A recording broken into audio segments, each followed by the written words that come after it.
Welcome to the Nightly 5 podcast with Belle Taylor. A British man has died and dozens more have been injured in a terrifying mid-air emergency. The Singapore Airlines flight, with many Australians on board, hit severe turbulence and was forced to make an emergency landing in Bangkok.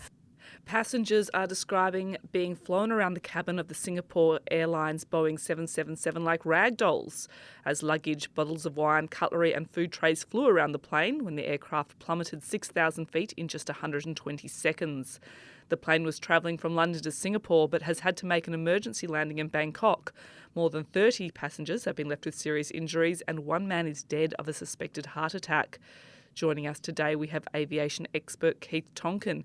Keith, how does something like this happen? Well, this happens because the aircraft has entered some turbulence, which is common in the sky, particularly at those higher altitudes and in certain areas of the world. And it may have been unanticipated, and for some reason, the pilots weren't able to avoid it, and it's caused the aircraft to suddenly climb and then suddenly descend quite quickly to the point that people were thrown about the cabin. So this is obviously an incredibly rare event, though, Keith. I mean, is the weather becoming more unpredictable? Why did they not know that they were about to enter this air pocket?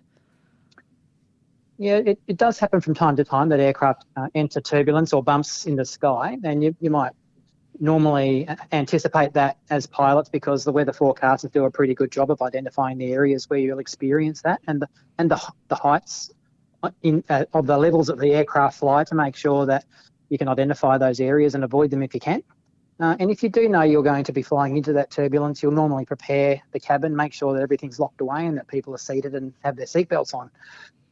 There is some thought in academic circles that there is an increase in the level of clear air turbulence as a result of the changes in the climate that we're experiencing, and there have been studies that have demonstrated that. So it's not just because we've got more aeroplanes flying, there's valid science around it. So does that mean it's becoming more dangerous to get into the skies?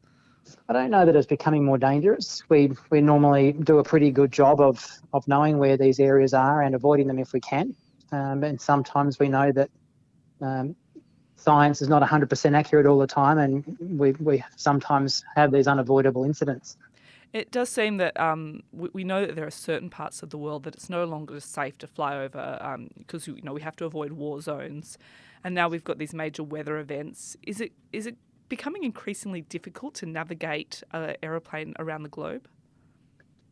I'll probably say it's becoming easier to navigate aircraft simply because we have much more accurate navigation systems, and it's easier to program them to fly certain places.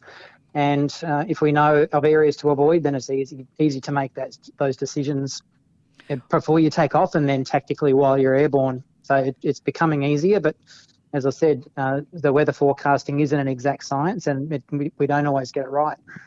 What would you say to someone who's not an aviation expert, and I'd wager a bet that's most of us, who read stories like this and suddenly feeling a little bit nervous about getting on an aeroplane? Can you give us some words of reassurance that this is a rare event and that we can feel safe in the skies?